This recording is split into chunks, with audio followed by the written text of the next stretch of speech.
Hello there, thank you for joining us on the news at 4. I'm Nifemi Oguntoye. A Red Cross official and witnesses have confirmed that a suicide bomber killed 6 people at a church earlier this morning in Potiskum, Yobe State. According to eyewitnesses, people were just going to the church when the bomber entered. Otherwise, the casualty figure would have been higher. Red Cross official Hassan Alaji Mohammed, who visited the scene of the blast on the outskirts of Potiskum, also added that the on-field charge hall helped in reducing the casualty figure. A hospital in Potiskum said it had received the bodies. Suspected Islamist militant gunmen and bombers killed more than 200 people last week in a spate of bloodletting that prompted renewed outrage and calls for an international meeting to coordinate the offensive against Boko Haram. Well, in spite of the spike in attacks by the violent Boko Haram sect in the northeast, the federal government has said it's winning the terrorism war. The permanent secretary of the Ministry of Foreign Affairs, Ambassador Bulus Lolo, told journalists on Saturday in Abuja that President Muhammadu Buhari has mapped out a regional security strategy in collaboration with Chad, Niger, and Cameroon to end Boko Haram attacks. According to him, Buhari's recent visit to Chad, Niger, and Cameroon was to strategize not only on military option, but to explore other measures that could be adopted to address the fundamental causes of the insurgency in order to find a final solution to the problem. He stated that the governments of these countries have agreed that they will meet military option with economic, social, and supportive measures that will also bring succor to the people. With the strategies being put in place, the war against terrorism will be won soon because the federal government says it's closing on Boko Haram.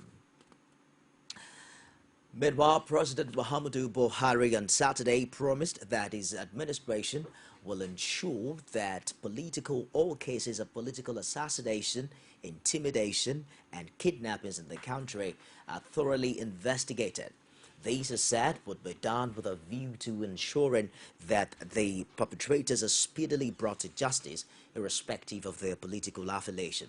A statement by Special Advisor on Media and Publicity, Femi Adesina, quoted the president as making the promise while addressing state chairman of the All Progressives Congress, who visited him at the presidential villa, Abuja. Buhari was said to have told the APC chiefs that he remains committed to providing a level playing field for all Nigerians to get on with their daily lives or participate in electing the leaders without fear or intimidation. And barely 24 hours after meeting with Senate President Bukola Saraki, 25 state chairmen of the All Progressives Congress have held closed-door talks with President Muhammadu Buhari. The meeting is aligned with efforts to finally lay to rest the intra-party crisis that erupted over the leadership of the National Assembly. But speaking with State House correspondents, the party chairman simply said that they were at the presidential villa to congratulate the president. To congratulate Mr. President for being elected as the President of the Federal Republic of Nigeria. And secondly, to thank him for what he has been doing to this country and what he's been doing to the APC, more especially on the recent little crisis that he has now stepped in to resolve. And we are happy that things are now taking proper shape. So what did the President tell you? Now, he promised that he will continue to be a true party man. He is upholding the party's primacy, and he assures us that he will not rest on his oath until he sees that Nigeria is back on its track. The APC is receiving criticisms about low start. What's your reaction? What's the reaction of the... No, it depends upon how someone views it. You can call it low start, but I am calling it a great start. How great is it at a time people are saying he has hit the ground but he's not running yet? He is running because the country is being run, and I think everybody now knows that we have run out, or we are now not in the old administration of impunity and other things like that. Everybody is now obeying rules, and everybody is now understanding that yes, Nigeria is trying to is now being repositioned and for greater height. And if you go around, even when I'm coming from Kano yesterday, there was no checkpoint, there was nothing. Somebody was telling me it's because of the change of government. So we have started seeing changes. The Ogun State Police Command has issued a warning to the residents of the state, particularly against patronizing illegal or unapproved parks and garages within the state. The command says these became necessary due to some intelligence and concluded investigation reports of some cases of rape, armed robbery, as well as missing persons reported to the police in the state. The police command says it's been able to deduce from its reports that there's a strong link between some of these crimes and the patronage of these unapproved parks, particularly those individuals who are fond of getting free ride by the roadside or looking for cheap ride along the road.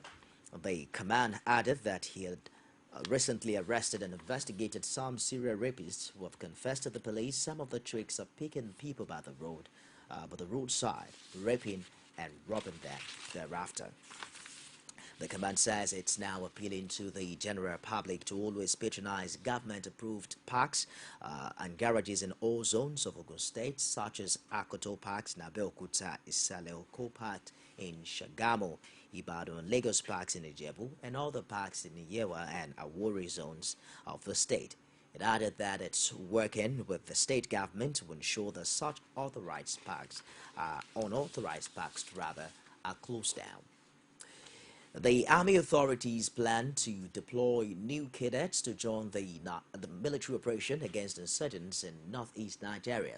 Chief of Army Staff Lieutenant General Kenneth Manema disclosed this at the passing out parade of 152 cadets of the Direct Short Service Commission, Cost 22, in Georgia. He said in a speech that he expects them to bring the training to bear in defending Nigeria's territorial integrity. Meanwhile, Nigeria's military authorities say troops have discovered a jeep full of improvised explosive devices during a condom in such operation near Maiduguri. The discovery was in the aftermath of suicide bombing attacks in Zambamari Muna. Defense spokesman Major General Chris Olukolade said in a statement that the jeep, along with 2 Hilux, were destroyed in the course of an encounter with the group. He said the terrorists were trying to escape after simultaneous attacks on targets in the communities of Thursday and Friday. The defense spokesman noted the 6 suicide bombers had detonated themselves around the garage, killing scores of people, including 1 soldier. And now to Anambra State, where Governor Willie Obiano has said is on top of the relocation of Boko Haram suspects to Ekulobia prisons in the state. Now, this is contained in a statement signed by James Eze, Senior Special Assistant to the Governor on Media in Awka on Saturday. According to the statement, the Governor is still speaking with the relevant authorities to ensure a peaceful resolution of the issue. He urged the people to go about their normal businesses while he continues to engage the relevant authorities on the matter. We'll take a break now, and I'll be back with more stories. Don't go away.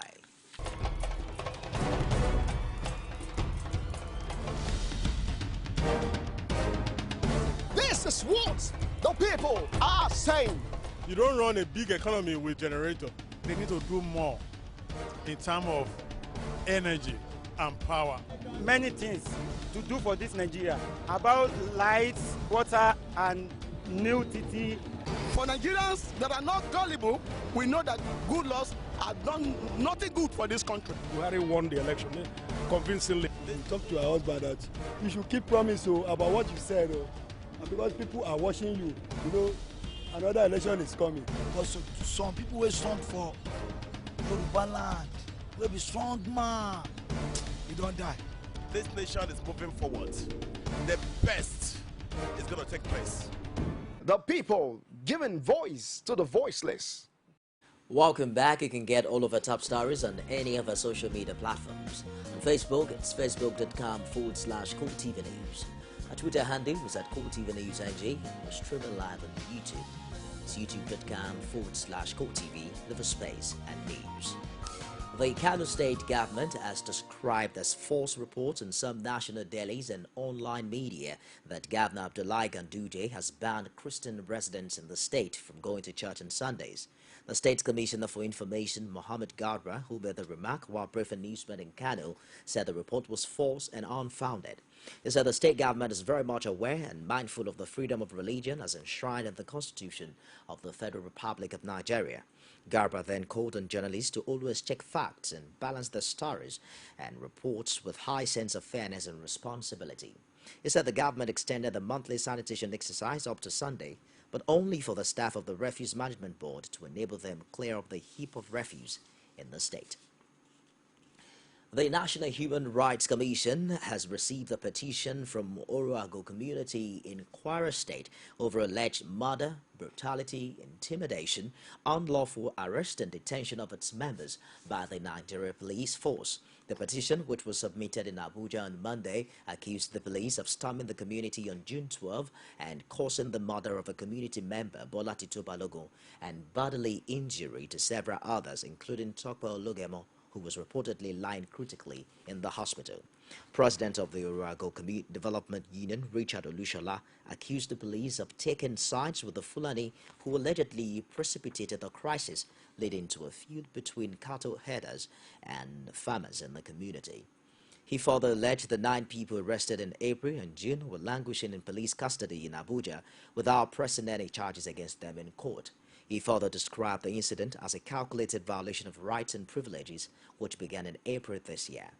Efforts to get the reaction of the Nigerian police as the force public relations officer Mano Juku telephone number could not be reached, and a text message sent to his line has not been responded to as of this time. And Colombians are beginning to pour in rather for the former INEC chairman Atahiru Jega after bowing out of office as the most disciplined and articulate electoral officer who succeeded in revolutionizing the history of electoral conduct in the country.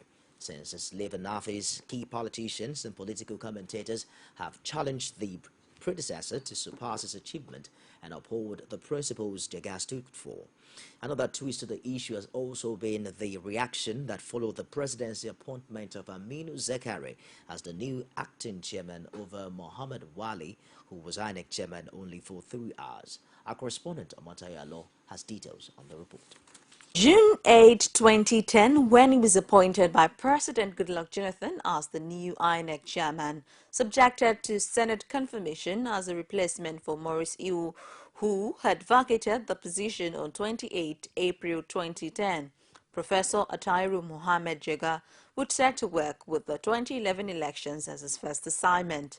Although some voiced concerns that it would be too late to implement real reforms before the first elections conducted by Jega, which sailed through but not without a great need for adjustment. 4 years later, the now former INEC boss Atairu Jega faced fierce criticism from both the opposition and the ruling party before and during the elections, especially with the drama of a general coalition's point, and experienced Nigerians would not forget in a hurry. Ultimately, Jega sailed through the many challenges and earned him accolades by all and sundry. Jega came, introduced the card reader, and that card reader was a bomb, was a blinder. Before they could recover, the elections has come and gone. With Professor Atairu Jega, we saw that the level of violence that characterized our election went down drastically. The level of post-election litigations was drastically reduced. Also praising Jega is the representative of persons living with disabilities in Nigeria, who testified that the former chairman of INEC did not only pass the credibility test and reflected the wish of Nigerians, but he also made the electoral process accessible to all sectors of the Nigerian population without discrimination. The election is the first that I have attended or be part of that make me proud of myself as a deaf person, because when I got to my own polling booth, I have to train them, to teach every one of them. Please, disabled people first. That was the plan of Jega, that we should be answered first, and they have to obey. Moving forward, these Nigerians shared a bit of an advice for the newly appointed chairman of INEC, who will be deciding Nigeria's electoral experience from 2019. I believe very well that this woman is in good state because of the present political atmosphere and the eagerness of Nigerians to see that we continue on the right path set by Professor Jega. No doubt, she's a woman, and I want to believe she's been in INEC for some time, and I have not had any issue concerning her, which means she's good.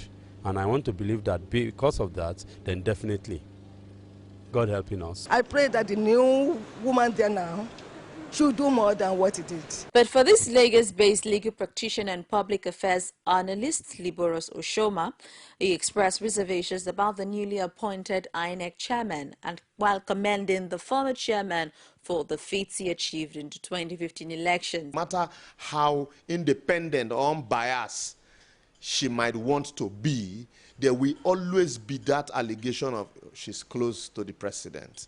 She's close to El-Rufai. She had worked with them before. They have a relationship. And then also that the way she was appointed, they brought her through the back door, make her acting. And then later, you now push her through the Senate for screening and all of that.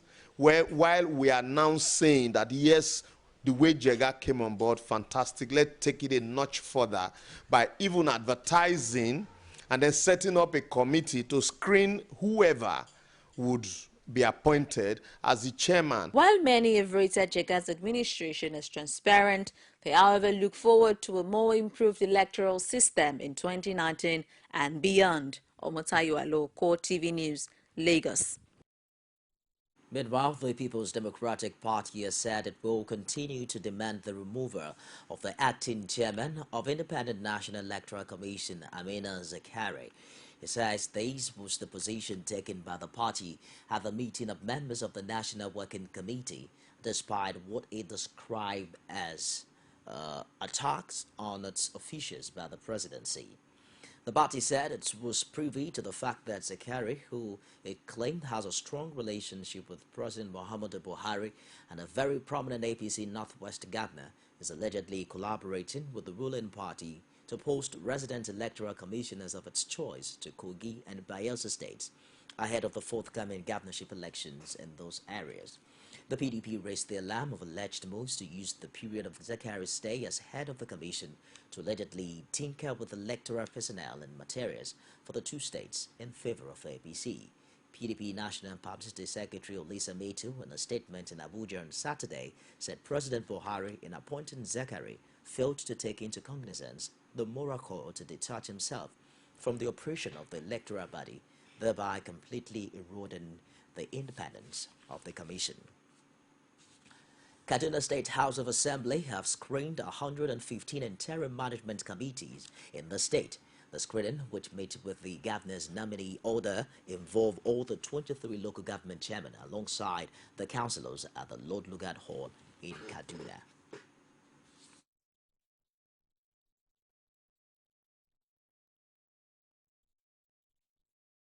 Of development will be based on the agenda or the social contract of the APC government that is making Kaduna great again. So we are going to make Zangon Kateb great again.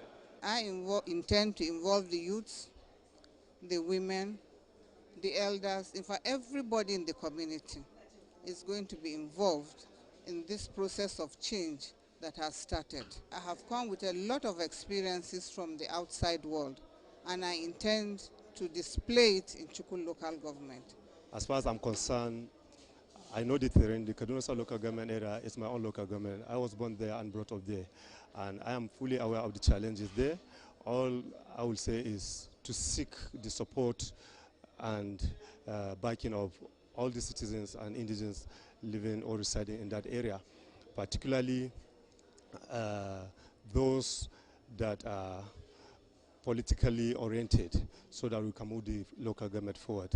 The immediate past governor of Lagos State, Babatunde Fashola, has urged the younger generation to brace themselves for future challenges. Fashola said this at the 15th graduation of Lagoon schools in Lagos. Abiola Luwole has the details. As Nigerians continue to look forward for leaders that will harness the potentials of the country, the attention is gradually shifting to the future generations. Though the occasion was the graduation of students of Lagoon schools, and it served as an opportunity for former Governor Babatunde Fashola to mentor this crop of future leaders. Expressing optimism of what the future holds for the country, Fashola tasked the graduating students to always strive for excellence in their chosen fields. Excellence and distinction continues to change its frontiers, and they must be ready to compete, they must be ready to surpass themselves, and they must believe in themselves that nothing is impossible. The former Lagos Emsman also maintained that hard work is tools required in returning Nigeria to our path of glory. Abiola Oluwole, CoreTV News, Lagos. The people of a Kenebu community in Owerri, the state capital of Imo State, often suffer untold hardship during raining season, especially those around Stadium Lane. Many times water from the rainfall takes over the road and make it quite difficult for both motorists and pedestrians plying the road. A visit to the community by Imo State correspondent Ajibade Awofesa shows the situation of things at the scene. According to some of the locals of Ikenebu community, the Stadium Lane Road has been worked upon for about 3 times now, and whenever raining season comes, waterlogged takes over it, and motorists find it difficult to navigate the road. Only big trucks scale through with lots of struggle.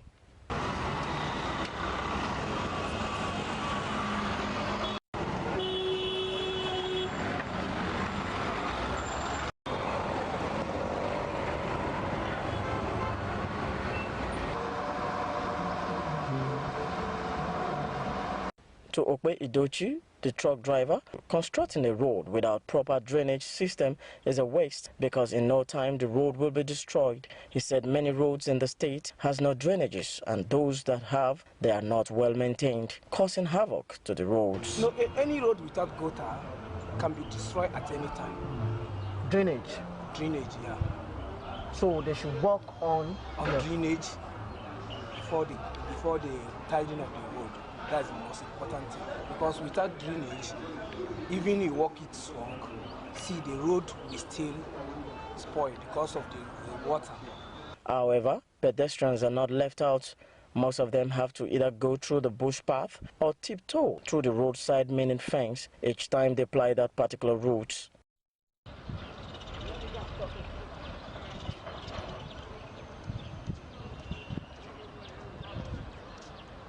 This is what most of the people living in this community face every morning and every evening. The past year, most of the pedestrians that fly through these roads has to do what I'm doing right now. And I wonder how long this is going to be. They've been facing this for quite some months now due to the bad nature of the road.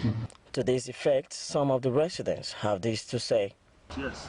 So the problem we are having this place is this bad road. So it is affecting our respective businesses, and some motorists find it difficult to cross this place. It's not easy. I think that's what we face through every rainy season. Those contractors being awarded the contract to this road, I don't really know what they are doing. They are not helping the matters at all. That's what we face every rainy season. It's not easy. We passerby and neighborhoods living in this area. But for the bishop of this church, who is also affected seriously by the bad road condition, he did not fault the government. Rather, he faulted the contractors for doing a bad job. I can blame the contractors. Maybe he never knew the contractors. Maybe he was using it to make a kind of name or so. But for me, I cannot blame Rochas on this. Even upon this situation, after about last 3-4 months before the election, he came in with a contractor, and they have to remove all the rubbish. While speaking to the senior special assistants to the governor on special duties, Honorable Emma Ibediro disclosed the earnest plan of the governor regarding the said road. He said the governor is fully aware of the road, and soon lasting solution will be provided. Beautifying Owerri is not essentially removing shanties and illegal structures. It will go beyond that. It will extend to having to tackle some of these problems you're talking about. For instance, identifying the actual cause of why that road That road has been worked on up to 3 times. But each time the rains come, that same problem continues. So I think this time around the government is thinking of a permanent solution to that, identifying what are the root causes of that problem so that it can be taken care of once and for all. The SSA to the governor also faulted the action of some persons who erect illegal structures blocking waterways, affirming that the Owerri beautification exercise will take care of it all. Ajibade Awofeso, CoreTV News, Owerri. The Kano State Pilgrims Welfare Board is to commence the screening of its pilgrims for the 2015 Hajj on Monday, July 6. The public relations officer of the board, Nuhu Badamosi, told the news agency of Nigeria in Kano on Saturday that the screening would be conducted at the headquarters of the 44 local government areas of the state. According to him, the exercise is aimed at ensuring that the pilgrims are screened physically to ascertain their health status. He said the exercise would be used to stress the importance of having a male guide for any female pilgrim performing the Hajj. NAN reports that a total of 5,537 pilgrims from the Kano state are expected to perform the 2015 Hajj in Saudi Arabia. And as Muslims observe fasting in the holy month of Ramadan, an Islamic scholar has observed that social vices among the youth will be reduced to the barest minimum if they can wholeheartedly imbibe Islamic social values. Lukman Idris made the observation during a Ramadan lecture organized by Owodiede Muslim community in Osun State. Our correspondent Rashid has more on the story.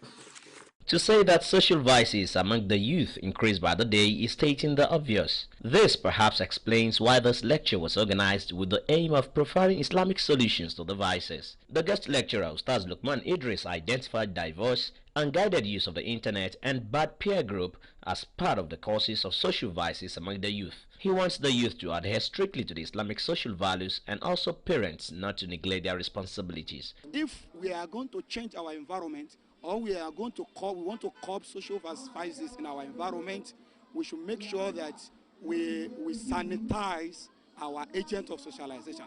Starting from the family, we should live by example. From the family, from the school, the peer groups, the parents should take care of their children properly, and also the type of school you send your children to. The lessons learned from the lecture are not lost on the participants. You realize that most of the youths, what they are supposed to do or what they're supposed to engage themselves in doing as a responsibility to society and for the benefit of the society, we are totally neglected. And as a result of that, based on the lecture delivered today, I think it enhanced and it enabled most youth to know that they are responsible to their society. I know what is my obligation, what is my duty for the upbringing of my children. What is the causes of the ruthless of the youth in the society? In Islamic manner, it's very educative, very educative. He advised us as in where to send our children, that in an attempt to look for standard, some of us have succeeded in sending our children to where they will go and incur the wrath of Allah. He discouraged us in the aspect of looking for standard and jeopardizing the right of our children in the nearest future.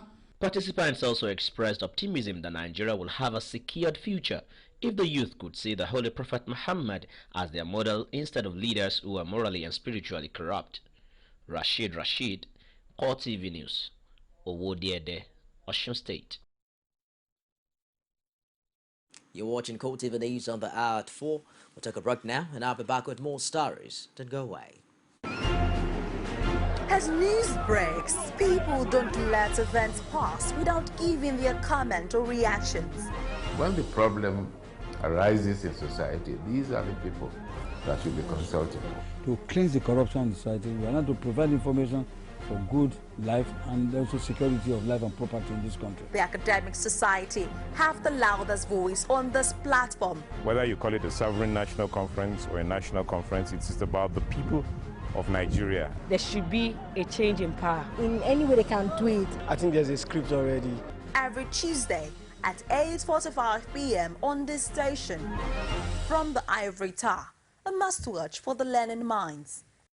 You can now watch CoreTV News live from anywhere in the world on our website www.coretvnews.com. Click on Live TV on our website and watch us live. And welcome to CoreTV Primetime Days. To follow us on Twitter, click on Twitter icon on our website. On Facebook, click on the Facebook and YouTube to see all our previous news production. You can also watch us live on YouTube. Click CoreTV, leave a space, then News. CoreTV News, a 24-hour news station. Welcome back. Outside Nigeria, the WikiLeaks website says it has evidence that a number of senior Brazilian government officials were routinely spied on by the National Security Agency in the United States. It says the NSA was particularly active in economic espionage against Brazil. WikiLeaks published a list of 29 phone numbers of Brazilians in banking, finance, and the economy. According to the website, the espionage apparently began in early 2011 or even earlier. President Dilma Rousseff canceled a state visit to Washington 2 years ago when former CIA contractor Edward Snowden revealed that our phones and emails were being spied on. But WikiLeaks editor-in-chief Julian Assange says American government eavesdropping practices have not been suspended. Assange has been given refuge in the Ecuadorian embassy in London since June 2012. Is fighting extradition to Sweden, where he faces charges of sexual offenses against 2 women. He denies the charges and say they're political. Assange fears he will be extradited to the U.S. over the leaking of confidential and often highly sensitive diplomatic cables in November 2010. In late June, WikiLeaks published revelations suggesting the U.S. spied on French president. The whistleblowing website says it has obtained more than 250,000 cables passed between the U.S. State Department and hundreds of American diplomatic outposts. At least 73 people died in government strikes on the cafe in Ramadi and in army shelling in northern Fallujah. At least 23 people, including women and children, were killed after Iraqi government forces shelled areas in northern Fallujah. Sources in both cities confirmed that at least 73 people have been killed in Iraqi government airstrikes and artillery fire in the western Iraqi cities of Ramadi and Fallujah. An airstrike on a sports field in Ramadi shortly after midnight on Sunday killed at least 50 people and left more than 30 people injured. At least 23 people were killed and around 40 wounded after shelling north of Fallujah. Hospital officials said most of those killed were young men and described them as civilians, a claim disputed by Iraqi security officials who said those targeted were members of the Islamic State of Iraq and Levant. Tunisia has now declared a state of emergency just over a week after 38 tourists, mainly Britons, died in an attack in the resort city of Sousse. Tunisian President Bejikar Essebsi said in a national address that exceptional measures were needed to face up to the scourge, appealing for international counter-terrorism support and cooperation. Security forces were criticized for not responding more quickly to the attack on 26 June when a gunman opened fire on tourists on a beach and in a hotel before being shot dead by police. The gunman has been identified as student Sevdon Rescue, who authorities say had trained in Libya. Analysts say Tunisia has been put at risk by the chaotic situation in neighboring Libya and by the danger posed by Tunisians who have gone to fight in Syria and Iraq returning home. A video apparently released by the Islamic State group shows 25 men being shot dead in the ancient city of Palmyra in Syria. It says the men were soldiers captured in the city of Homs.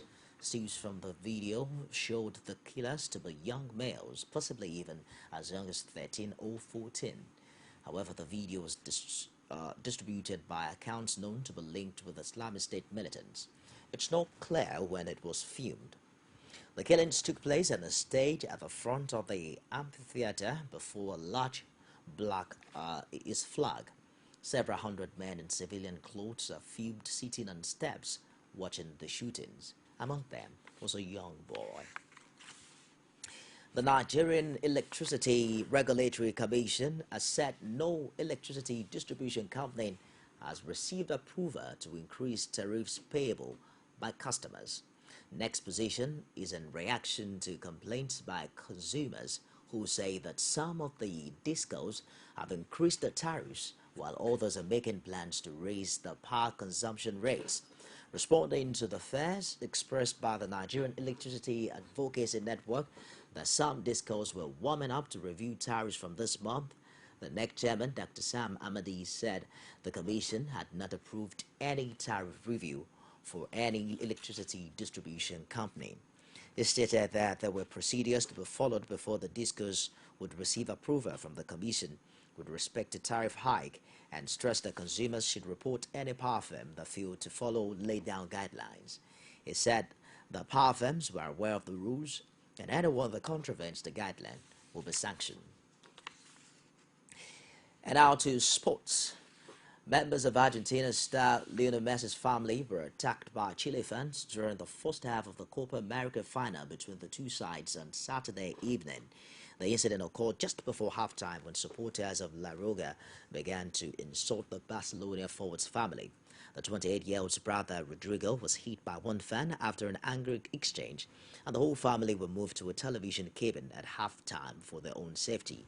The family of striker Sergio Aguero were also insulted by a section of the Chilean fans.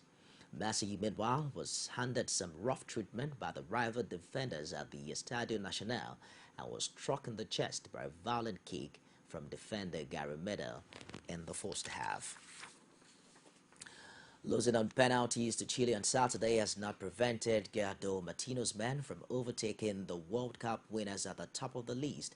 Argentina have leapfrogged Germany to take the #1 position in the FIFA rankings despite the Copa America final defeat to Chile. Chile's penalty shootout win over Gerardo Martino's men did nothing to prevent the World Cup runners-up going top of the list, while Belgium round off the top three with Colombia and the Netherlands 4th and 5th respectively. Meanwhile, Wales have risen to 10th in the list, a new all-time high for the country. Wales' previous ranking of 21 was a previous record ranking, and they will now be seeded for the World Cup qualifying draw later in July, moving above Spain, who are 11th, and Italy, who have tumbled to 17th. England sit a place above Wales, but are behind 6th placed Brazil, 7th placed Portugal, and 8th placed Romania. Hamilton had to pass both Williams cars after a bad start and losing a place at the restart after an early safety car, but the Mercedes driver fought back to take the lead at the first pit stop. Rain made for a chaotic end to the race, but Hamilton came through to win from teammate Nico Rosberg, extending his championship lead to 17 points, and Ferrari's Sebastian Vettel. Felipe Massa took 4th ahead of Williams' teammate Valtteri Bottas. Red Bull's Daniel Kvyat was 6th, and Force India's Nico Hülkenberg claimed 7th, and the second Ferrari of Kimi Raikkonen came 8th. The world champion's 5th win of the season was greeted with roars of delight from the capacity 140,000 fans packed into Silverstone. Hamilton's path to victory was far from smooth. However, as Massa leaped into the lead past both Mercedes from 3rd on the grid. Hamilton fended off a challenge from Bottas for 2nd on the first lap, at the end of which the safety car was deployed because of a pile-up at the first corner involving both Lotuses and McLarens. 3 of the 4 cars were taken out of the race in one go, with Lotus teammates Roman Grosjean and Maldonado appearing to collide, as well as Fernando Alonso half-spinning as it took avoiding action, and collecting teammate Jenson Button Oscar also retired. And that story wraps it on CoreTV News. These are. Do join us subsequently for updates. I'm Nifemi Oguntoye.